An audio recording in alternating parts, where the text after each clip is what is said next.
Hello friends, in this segment I want to tell you that how with the help of imagination you can learn more and more words, and then be neutral to watch this video. Don't apply your own brain much, and be with me for few minutes, and you will add more than 5-6 vocabularies watching this video only, and you will feel that those words are yours forever and you can have command over those words, and no matter however hard is the vocabulary, you will feel that the words I have told you can be used easily.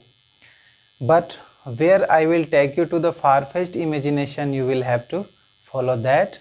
I will use Hindi, English, both the medium to make you understand. And one hint I would like to tell you that when you relate the word with any picture or any old memory or previous words you know, or the scenery or the day-to-day life, okay, and happenings, then this is the mnemonic technique will help you to have the command over the words. So let me start. First I have taken extra pet. So this is extra pet actually, but I want to add with extra pet.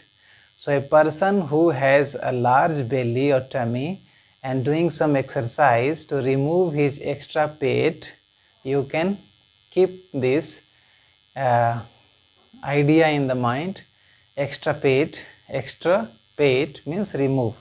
So to learn the synonym of remove, extra pet, this new word extra pet, you can remember that extra pet, the person is doing morning walk to remove his extra pet. So in place of remove you can use the word extra pet. So just this is the way you can correlate and you can remember the word. Next I have taken allay. Allay means शांत करना, दर्द कम करना, पीड़ा कम करना. So allay. So you might have heard any mother doing allay to the child when the child is weeping or feeling pain, and then the mother is soothing the child. So allay word is used or spoken by the mother to soothe that child. So allay means शांत करना. So the Hindi term शांत करना can be associated with allay or to reduce pain. In place of that word you can use allay. Next I have taken sabbatical. Sabbatical, when you pronounce sabbatical, the meaning of sabbatical is leave actually or holiday. So the meaning, the pronunciation of the word sabbatical you can add with Hindi term सब बातें कल. सो आज चलो leave पे जाते हैं, holiday पे जाते हैं, बाकी सारी बातें कल करेंगे. सो सबैटिकल सब बातें कल, सबैटिकल सब बातें कल मीन्स आज छुट्टी. So sabbatical means leave. सो ऐसे आप लीव को सबैटिकल वर्ड से जोड़ के और सब बातें कल से जोड़ के याद रख सकते हो. सबैटिकल सब बातें कल, आज चलो छुट्टी. So sabbatical leave. Next word I have taken सोमवार. सोमवार मीन्स बैड मूड. सोमवार को मैं जोड़ देता हूँ सोमवार से. सोमवार, सोमवार. क्या होता है कि संडे की छुट्टियाँ आप मनाते हो, संडे को आप रिलैक्स मूड में रहते हैं और फिर आप सोमवार को आपको कोई काम करने का मन नहीं करता, तो क्या हो गया, बैड मूड हो गया. सोमवार means bad mood. So you can connect with सोमवार. Okay, Monday morning blues stories भी आप पढ़े होंगे. तो सोमवार को सोमवार से मैंने जोड़ा है, और सोमवार मीन्स बैड मूड.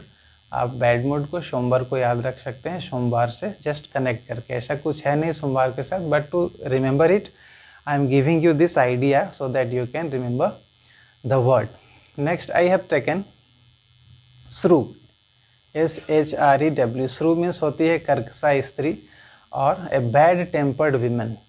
तो एक ऐसी महिला जो पति के घर आते ही, बच्चे के स्कूल से घर आते ही वो चिल्लाने लगे, लड़ने लगे, ऐसे महिला को बोलते हैं हम श्रू. कर्कशा स्त्री जो स्वभाव से कड़ा हो. तो इसके लिए एक लाइन आपको याद रखना है. घर आते ही शुरू हो गई श्रू.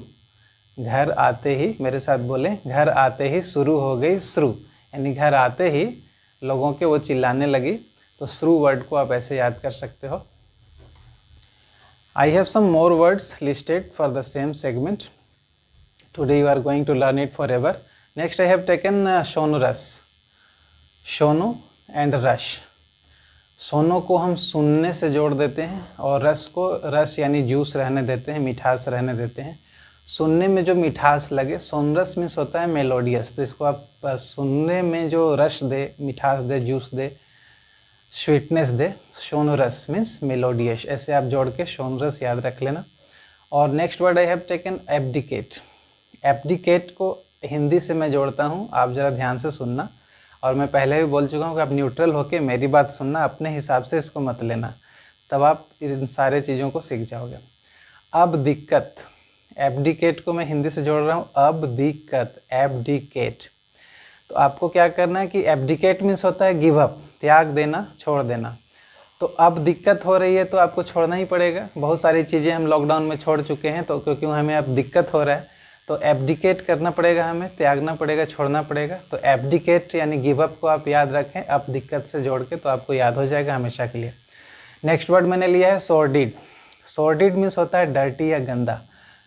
तो सॉर्डिड से डी को आप हटा दें फिलहाल, और शोर्दी, शोर्दी को आप अलग कर दें। और शोर्दी को मैं सर्दी ले लेता हूँ। जब हमें सर्दी हो जाता है, हमारे नाक गंदे हो जाते हैं, नोज म्यूकस आ जाते हैं, और फिर हम बार बार हमें साफ़ करना पड़ता है। तो सॉर्डिड को सर्दी से हम जोड़ दें, और सॉर्डिड मीन्स डर्टी को हम ऐसे सर्दी से जोड़ के याद कर लें, सॉर्दी और डी, सॉर्डिड, सॉर्डिड, सर्दी, गंदगी, dirty. Next I have taken, एक रिजेक्ट के लिए एक वर्ड है एब्निगेट। एब्निगेट मीन्स होता है रिजेक्ट हो जाना। जैसे आप इंटरव्यू देने गए हो और आप रिजेक्ट हो गए, आप सफल नहीं हुए, तो एब्निगेट को अब हम ऐसे हिंदी टर्म से जोड़ते हैं कि अब नहीं गेट, यानी गेट आपके लिए अब नहीं खुलेगा, जो खुलना था आप असफल हो चुके, अब नहीं खुलेगा।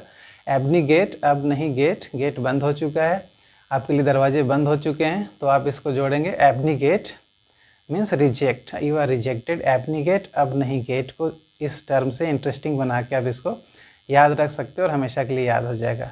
नेक्स्ट टर्म मैंने लिया है वेरी सिमिलिट्यूड, जिसका मतलब होता है वेरी सिमिलर टू, और उसका होता है लाइकलीहुड। तो लाइकलीहुड के लिए आपके पास एक और वर्ड है वेरी सिमिलिट्यूड। तो संभाव्यता जो होता है, कुछ होने की संभावना जो होती है, उसको हम बोलते हैं वेरी सिमिलिट्यूड। तो वेरी सिमिलिट्यूड को आप जोड़ के देखें कि वेरी सिमिलर टू, किसी चीज़ से आप वेरी सिमिलिट्यूड के जगह, ट्यूड वर्ड के जगह सिमिलर टू वो पढ़ें और उसको उससे जोड़ के याद कर लें। Very similar to means very similitude. तो वेरी सिमिलर टू आपको पहले से पता था कि हाँ, yes that is very similar to that one. A is very similar to V, just it is opposite, so upside down. So very similar to, the son is very similar to his father, resemblance is there. Very similar to को आप किससे जोड़ेंगे? Very similitude से। और इस segment में last word मैंने लिया है, वो है slip, slip assured. Slip assured जो कि फिसलने वाला हो, चंचल हो। स्लिप शोर्ड का यूज़ आप कैसे करेंगे कि ही स्लिप शोर्ड हिल्स, किसी के जूते के तल अगर घिस गए हैं तो अब बरसात में जल्दी गिर जाता है, तो उसके हिल्स क्या हैं? स्लिप शोर्ड हिल्स हैं। तो स्लिप शोर्ड व्यक्ति भी हो सकता है, स्लिप शोर्ड सिचुएशन भी हो सकता है, और a person who is always slip assured में भी ए पर्सन, कभी उसके तरफ चला गया, कभी उसके पार्टी में चला गया, कभी उसके पार्टी में चला गया, तो slipshod, one who slips. तो I think if you will rewind this video and you will watch it again, these all words will be